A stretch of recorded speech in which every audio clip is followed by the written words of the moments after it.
Bienvenidos al último vídeo ya de la parte de paleopatología. Desde luego no es el último de ISTMED, vamos a intentar seguir manteniendo el nivel y empezar, el próximo será sobre Mesopotamia, así que supongo que le interesará más gente. Vamos a explicar primeramente por qué hemos elegido un tema como este para acabar con paleopatología.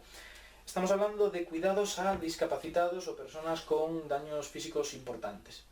Bueno, pues si seguimos más o menos la evolución del género humano, más que del género humano de los homínidos, veremos que hay una gran diferencia cualitativa en el momento en el que empezamos a cuidar a aquellos que no pueden servir de igual modo que antes a la sociedad, aquellos que no pueden mantener el nivel de funcionalidad que tenían antes y consumen la misma cantidad de alimento. Esto es un cálculo muy fácil. Esto corresponde a una sociedad claramente utilitarista y es lo normal en muchísimas especies. Por ejemplo, hay excepciones como los murciélagos vampiros, los cuales comparten lo que han conseguido de alimento a lo largo de la noche para así asegurarse de que cuando ellos no encuentren tengan una fuente. En el caso de los homínidos no era lo normal hasta que empezamos a cambiar las cosas y de eso vamos a hablar. Partimos, y tenemos que tenerlo en cuenta, de algunas sociedades totalmente diferentes a las que tenemos hoy, en las cuales un niño que nacía con ciertas discapacidades era en ese mismo momento pues eliminado y con él, en algunos casos, como en las Islas Hebrides, a la madre. La madre también era directamente pues apartada, matada, para evitar que propagase esos genes, o lo que ellos consideraban que se propagara. Bueno, pues el cambio fue de esto, que consideramos claramente barbárico, en el 350.000 a.C. aproximadamente, los neandertales, otra vez. ¿Qué es lo que hemos visto suyo que nos llame tanto la atención? Bueno, pues las típicas fracturas que existían y que describimos en paleopatología empezaban a ser... empezaban a curar de una manera distinta.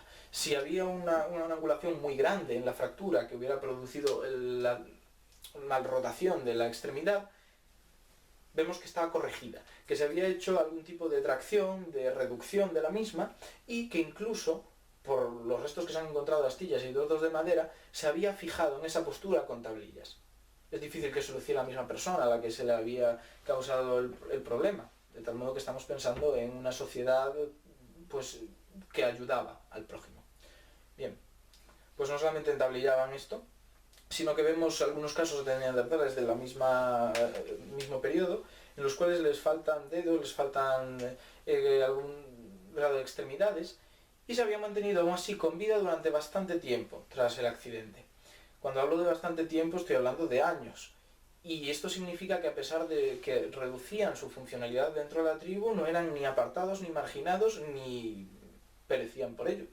Eran integrados, como veremos más adelante con ejemplos más claros. Seguimos con neandertales. Hay un punto muy curioso que lógicamente es una relación de causalidad un poco laxa, pero interesante al menos a tener en cuenta o que se conozca para poderlo debatir. Y es que se han encontrado, como hemos dicho antes, muchas trepanaciones en la zona de Jutlandia, Dinamarca y tal.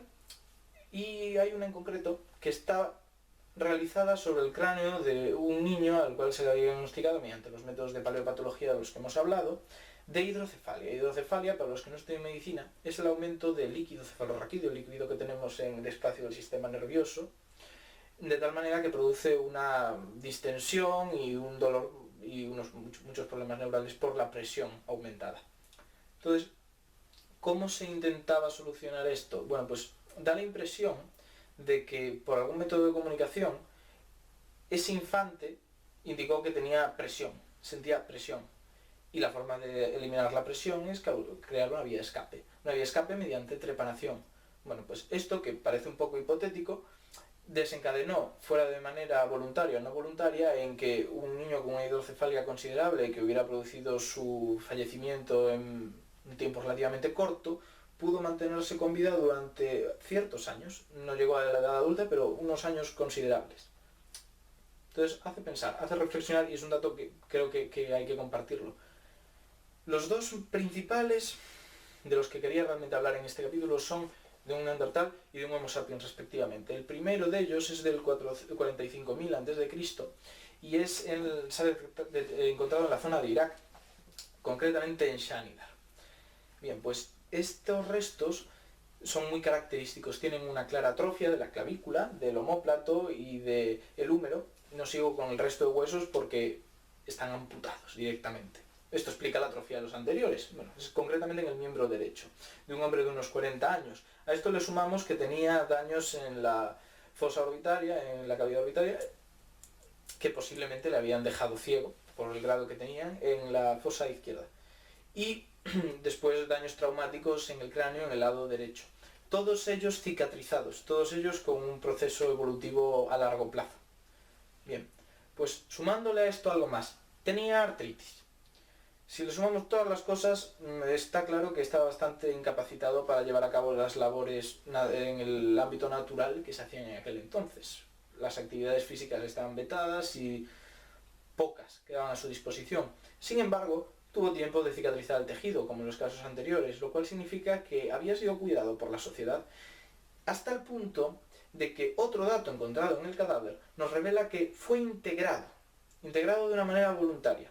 Bien, la mandíbula de este personaje está claramente desgastada, algo que ahora mismo es normal en unos ancianos de 80 años, pero desde luego no en un hombre de 40, en un lugar que además la alimentación era bastante escasa, de tal manera que no tenía muchas formas de desgastarlo. Bueno, pues se ha asociado este desgaste con un posible desempeño de la labor de curtidor, en la cual tendría que mascar el tejido, las pieles de los animales para poderlos convertir en algo utilizable para crear prendas de vestir. Bien, esto significa que fue reintroducido en las labores de la tribu, algo que ahora mismo es un concepto muy nuevo, el de reintroducirte en el trabajo tras una lesión importante como quedarte paralítico, algo similar. Pues ya en su momento empezaba a coquetear con nosotros esa idea de que la persona tenía una vida más allá de su lesión y podía reintroducirse y cumplir unas actividades normales o al menos tener un ámbito social normal. Bien, pues este caso se encontró además en posición fetal, o sea, los ritos funerarios eran los mismos que al resto de los miembros de la tribu, con polen sobre él, lo cual, bueno, no se tiene muy claro lo que significaba, pero de alguna manera es evidente que se colocaron sobre él flores, lo más probable, como signo de respeto. Bien, tenemos otro punto que sería a considerar datado del 2300 a.C. y, como he dicho antes, este es de un Homo sapiens ya. Estamos hablando de que se encontraron los restos en Kazajstán y es importante decir que tenía una amputación del miembro izquierdo, de la pierna izquierda, a partir de la zona distal de la tibia. De hecho, no se le había amputado una gran parte, pero sí una gran parte a nivel funcional, el pie entero.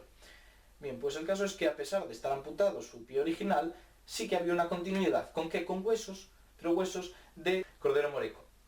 Bien, pues esto es algo tremendamente curioso, no estamos hablando de un trasplante, pero estamos hablando de una prótesis muy primigenia en la cual el hueso del propio animal se utilizaba para realizar la estructura, para que se fijara más o menos y no se desplazara demasiado durante la deambulación, y la piel del cordero se utilizaba para estabilizarla y que no solamente no se moviera demasiado, sino que no se tambaleara o que aumentara la resistencia en caso de un posible rotura de la misma.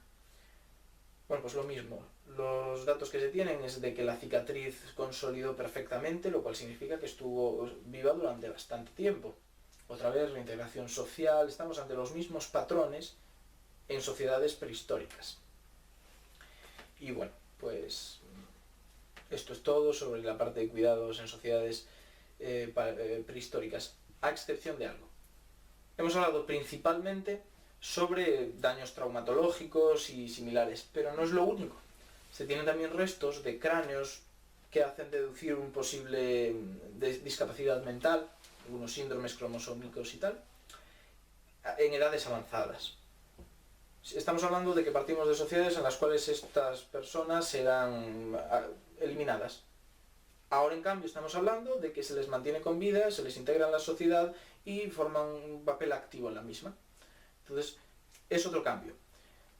Se encuentran desde la cultura de los neandertales, incluida la cultura de los Homo sapiens. Entonces, es un recorrido del que no hay realmente muchas cosas puntuales de las que hablar, pero sí el concepto, y es importante conocerlo. Y esto es todo. Muchas gracias por haber visto el vídeo y espero que os gusten los próximos, que son sobre Mesopotamia.